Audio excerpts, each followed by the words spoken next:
All PHE डेलीवेजर्स United front की तरफ से 22 तारीख से स्ट्राइक है और ये 22 तारीख से मुकम्मल स्ट्राइक रहेगी जम्मू व कश्मीर के अंदर। इस पंप स्टेशन से जम्मू के कहीं एरियाज़ के अंदर पानी पहुंचता है, बठिंडी, गुजर नगर, नरवाल, बागेबू और बाकी तरह के एरियाज़ है जहां तक इस स्टेशन से पानी पहुंचता है। अब 22 तारीख को यही स्टेशन बंद होने वाला है और देखने वाली ये बात है कि क्या लेफ्टिनेंट गवर्नर साहब कोई कदम उठाएंगे, इंतज़ामिया कोई बातचीत करेगी या फिर कहीं ना कहीं जिस तरीके से यूथ को एक्सप्लॉइट किया जा रहा है अब इन मुलाजमों को भी वैसे ही एक्सप्लॉइट किया जाएगा। मेरे साथ बात करने के लिए तनवीर हुसैन मौजूद हैं जो प्रेसिडेंट हैं और ऑल पीएचई डेलीवेजर्स यूनाइटेड फ्रंट जो है उनका नारा है कि हम आवाम की खिदमत करते हैं और हम फ्रंट लाइन वॉरियर्स हैं, आज से नहीं बल्कि आज से 20-20 साल पहले से। तो जम्मू कश्मीर की सरकार ये बात क्यों नहीं समझ पाती है? 22 तारीख से जा रहे हैं आप सब लोग और 22 तारीख से कब तक जा रहे हैं और 22 तारीख को क्या ये स्टेशन बंद रहेगा? देखिए सोहेल साहब, सबसे पहले मैं तस्कीन का बहुत शुक्रगुजार हूँ। आपका भी हमेशा से आप डेलीवेजर से मध्य वर्ग लोगों की आवाज़ उठाते आ रहे हैं। आपकी जानकारी के लिए और जम्मू कश्मीर की जनता की जानकारी के लिए, एडमिनिस्ट्रेशन जानकारी के लिए मैं बताना चाहता हूँ, न कि ये बल्कि जम्मू कश्मीर के तमाम कैजुअल लेबर्स, चाहे वो पीएचई के हैं, वो इरिगेशन के हैं, पीडब्ल्यूडी के हैं, फॉरेस्ट कंट्रोल के हैं, वो हॉर्टिकल्चर, एग्रीकल्चर, जीएमसी, जितने भी किस्म के टेम्प्रेरी वर्कर्स हैं, वो Jammu Kashmir casual labour front के बैनर तले 22 जून को 48 घंटे के स्ट्राइक पर जा रहे हैं। अगर 48 घंटे बीच भी सरकार का यही रवैया रहा जो आप देख रहे हैं पिछले टाइम से, तो फिर उस दिन शाम को मीटिंग होगी, अगले रणनीति का ऐलान किया जाएगा।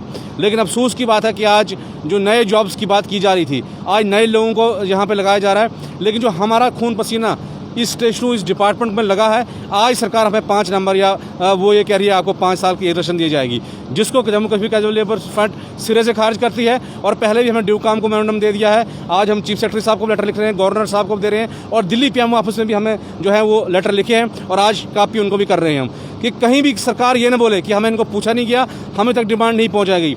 इसलिए मैं आपके डेली तस्कीन न्यूज़ के जरिए जम्मू कश्मीर के तमाम कैजुअल लेबर्स को ये अपील करता हूं कि इस स्ट्राइक को कामयाब कीजिए। और हम जम्मू कश्मीर के लोगों को परेशान नहीं करना चाहते थे। हम वो लोग हैं जो 94 से वाले वॉरियर हैं, हम आज वाले वॉरियर नहीं हैं। हम यकीन कितनी मतलब 48 घंटे के लिए स्टेशन बंद हो जाएगा और उसके बाद आवाम को भी बड़ी परेशानी होगी, गर्मी है। इस चीज़ का जिम्मेदार आप किसे ठहराते हैं?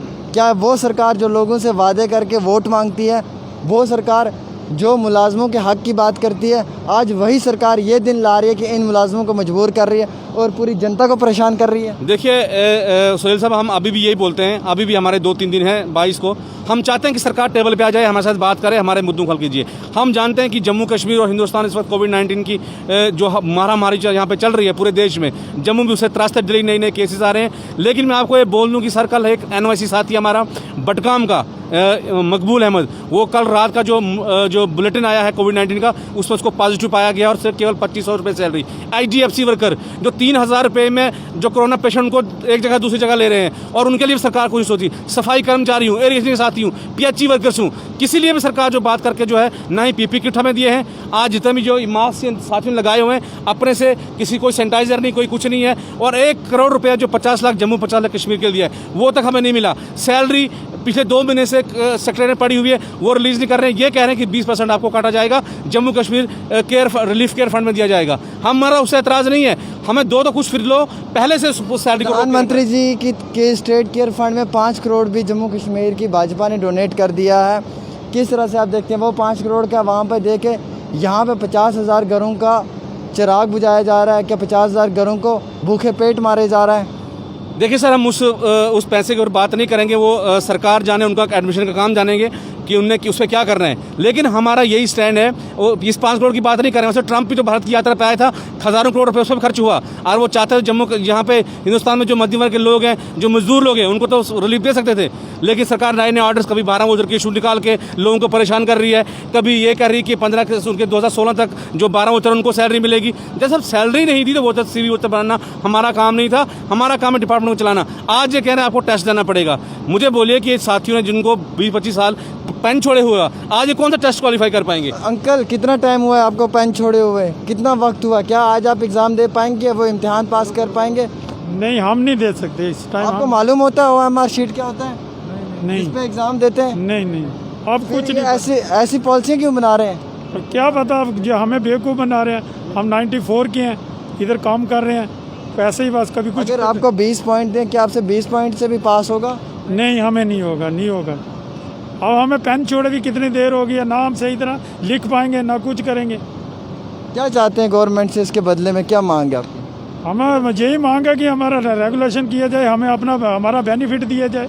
अगर आपको ये मालूम होता कि आपने 21 साल की जवानी दे के लास्ट पे आपको 5 पॉइंट के लिए इम्तिहान देना है, क्या आप ऐसी नौकरी करते हैं? नहीं, कभी नहीं करते, हम कभी नहीं करते ऐसी नौकरी, हमने बिल्कुल नहीं करती। मतलब ये एक धोखाधड़ी हुई। हाँ, बिल्कुल धोखाधड़ी हमारे साथ, बिल्कुल धोखाधड़ी हुई। सुन लिया आपने, जो मैं हमेशा कहता हूँ 21 साल की जवानियाँ दी हैं, वो मैं क्यों कहता हूँ, वो मैं इसीलिए कहता हूँ कि आप देख रहे हैं, हकीकत है 21, 20, 22 साल की जवानी देकर अब लास्ट में 5 पॉइंट के लिए इम्तिहान देना है।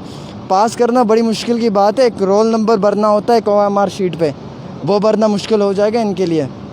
जो बच्चा कल परसों एक कॉलेज से एक डिग्री लेकर पास आउट होता है 10 दिन पहले, उस बच्चे को इनके साथ कंपटीशन करवाएंगे तो वो बच्चा तो ज़रूरी सी बात है कि मुकम्मल हो जाएगा, कामयाब हो जाएगा।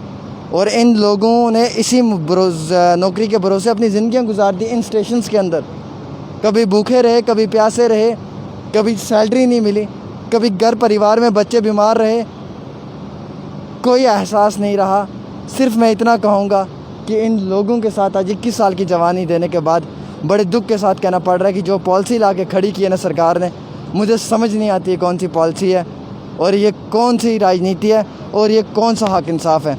फ़िलहाल 22 तारीख को तमाम डेलीवेजर्स प्रोटेस्ट पे जा रहे हैं और ये इनकी अपील है गवर्नर साहब से भी, जम्मू कश्मीर के एडमिनिस्ट्रेशन से भी, कि उससे पहले कोई हक इंसाफ की बात की जाए, वरना 48 घंटे के लिए इनकी तरफ से बिजली, माफ़ी चाहता हूँ, इनकी तरफ से जितना भी पानी सप्लाई है वो तमाम बंद रहेगी।